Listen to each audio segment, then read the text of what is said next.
Nomor 7. Sistem koordinasi tubuh seperti saraf dan hormon memiliki peranan penting untuk menjaga homeostasis. Pada skala sel, komunikasi terjadi dengan mengaktifkan jalur persinyalan di sitoplasma. Sebagai contoh adalah proses signaling oleh hormon glukagon atau adrenalin berikut. Oke. Jadi di sini ada istilah homeostasis. Nah, homeostasis merupakan upaya tubuh dalam menjaga keseimbangan di dalam tubuh. Nah, misalnya di sini adalah keseimbangan kadar gula darah atau yang kita kenal juga sebagai istilah glukosa. Nah, agar kadar glukosa atau gula darah tidak terlalu banyak dan tidak terlalu sedikit, maka nanti akan diatur oleh suatu hormon. Nah, itu namanya hormon glukagon atau adrenalin. Nah, skemanya bisa disimak pada gambar ini ya. Oke, jadi saya terangkan dulu untuk bagian gambarnya. Di gambar ini yang pertama, di sini ada dua hormon, ada hormon glukagon dan hormon adrenalin. Meskipun dia atau tapi secara produksi itu berbeda. Kalau glukagon ini diproduksi oleh sel alfa pankreas. Ya. Jadi kalau ini dia dihasilkan atau disintesis pada bagian sel alfa pankreas. Sementara kalau adrenalin ini disintesis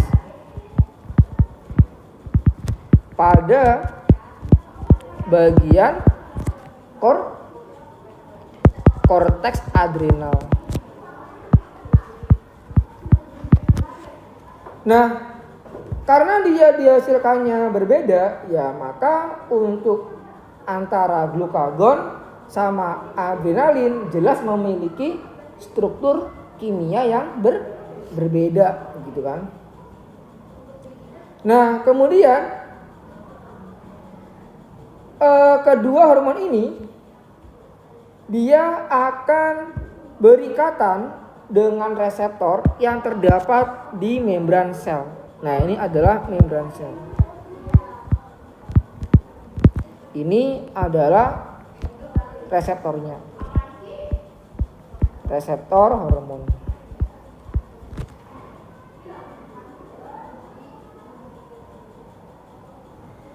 Nah, terikatnya kedua hormon ini, ini seharusnya di bagian medula ya, karena kalau korteks itu kortisol ya, ini medula. Nah, terikatnya kedua hormon ini yaitu glukagon dan adrenalin pada bagian reseptor hormon yang ada di bagian membran itu akan mengaktifasi protein first messenger. Jadi adanya ikatan glukagon atau adrenalin yang ada di bagian reseptor membran sel ini akan memicu aktivasi dari protein first messenger. Protein first messenger.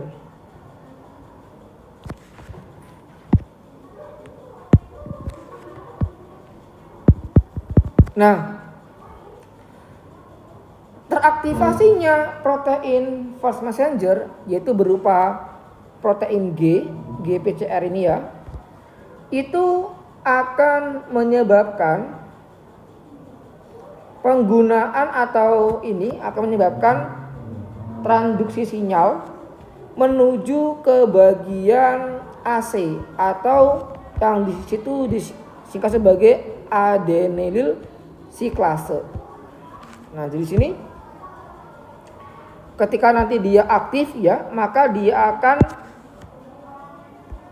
melakukan proses transduksi sinyal atau penghantaran sinyal menuju ke bagian AC, sehingga AC ini akan teraktivasi.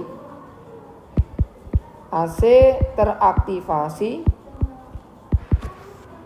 dengan cara mengkonsumsi satu fosfat dari ATP dan mengubahnya menjadi CAMP. Ini adalah second messenger atau protein signal 2. Nah, protein second messenger ini, pembawa pesan ini, dia akan memicu aktivasi PKA dengan cara fosforilasi, yaitu pemindahan gugus fosfat dari ATP ke substrat PKA sehingga nanti PKA akan teraktivasi. Nah, teraktivasinya PKA ini ada dua hal yang dipengaruhi. Yang pertama, dia akan mengaktifasi protein lain seperti PYGB yang inaktif menjadi PYGA yang aktif. Ini yang pertama. Yang kedua, dia akan menghambat PYGA sehingga nanti diubah menjadi GYSB. Nah, jadi di sini dia ada dua mekanisme ya. Yang pertama dia sebagai aktivasi dan yang kedua dia juga sebagai inhibitory. Itu untuk aktivasinya PKA tadi. Nah, ketika teraktivasinya PYGB menjadi PYGA, hal itu akan memicu terjadinya proses glikogenolisis, di mana gula simpanan yaitu glikogen ini akan dihidrolisis menjadi glukosa 1-fosfat yang kemudian masuk ke jalur glikolisis. Sementara dengan terhambatnya GYSA menjadi GYSB, di situ akan mencegah dalam pembentukan glikogen. Jadi di situ untuk kadar glukosanya akan meningkat, sementara kadar glikogennya akan turun dalam menstabilkan kadar gula yang terdapat di dalam plasma darah. Nah, itu mekanisme hormon glukagon atau adrenalin dalam menyeimbangkan kadar gula darah ketika glukosa dalam keadaan rendah. Tetapi kebalikannya, ketika kadar gula darah itu tinggi, maka nanti akan memicu terjadinya glikogenesis, sehingga glukosa akan disimpan menjadi glikogen ya. Oke, itu aja ya untuk keterangannya. Nah, sekarang kita akan lihat untuk setiap poinnya ya. Yang A, glukagon hormon yang bersifat hidrofilik. Nah, kalau dia hidrofilik berarti apa? Yaitu kelompok hormon yang bisa atau larut sama air. Nah, sementara untuk membran plasma adalah hidrofobik.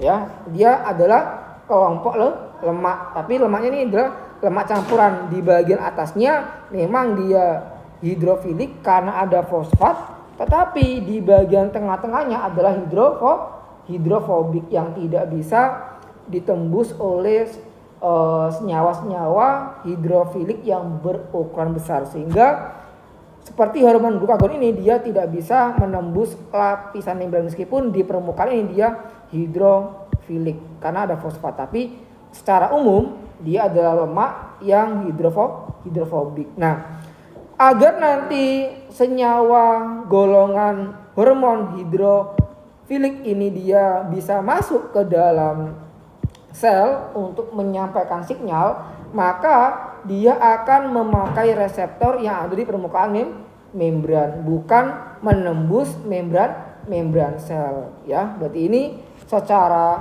pernyataan dia benar. Nah, di sini ada penggolongan hormon ya berdasarkan kelompoknya. Untuk yang hormon peptida ini adalah hormon yang bersifat hidrofilik karena dia terbuat dari protein seperti insulin, glukagon, ADH, oksitosin dan sebagainya ini. Nah, kemudian untuk yang golongan steroid ini adalah lipid ya. Nah, karena dia adalah steroid maka ini sifatnya hidrofobik. Di mana kalau dia hidrofobik maka reseptornya ada di intraseluler. Ada di intraseluler. Karena dia bisa langsung menembus membran seperti glukokortikoid, mineralokortikoid dan hormon-hormon kelamin. Nah, kemudian ada derivat asam amino. Nah, di sini sebagian itu ada yang hidrofilik dan sebagian ada yang hidrofobik. Jadi untuk reseptornya ada yang di permukaan membran dan juga ada yang di intraseluler ya. Oke, itu aja. Berarti untuk yang A ini benar. Yang berikutnya yang B.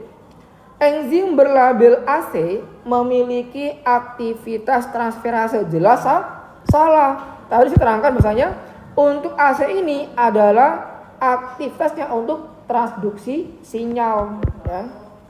Untuk transduksi sinyal dalam mengaktifasi protein second messenger yaitu CAMP. Bukan sebagai transferase. Kalau dia transferase ini, nah baru itu adalah CAMP-nya karena dia bisa memicu fosforilasi yang dimana PKA yang tidak aktif menjadi teraktivasi gitu ya. Berarti ini salah. Kemudian untuk yang C.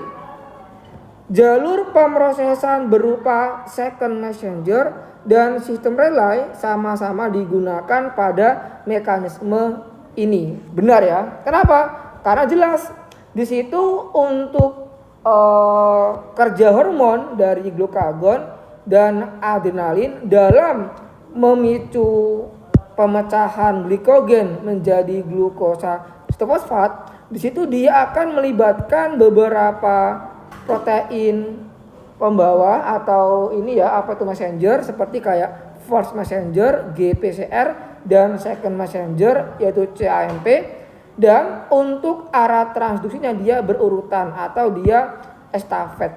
Maka ini dinamakan sebagai sistem relay. Berarti ini benar ya. Yang D, kerja enzim PKA menyebabkan aktivasi pada setiap protein target. Ini salah.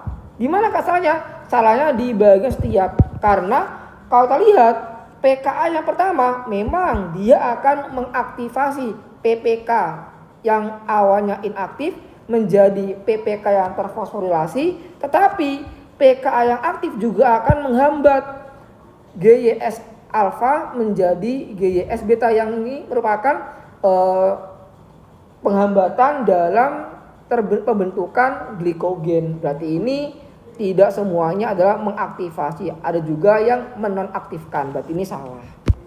Oke, berarti jawabannya adalah tadi apa? bener, salah, bener, salah.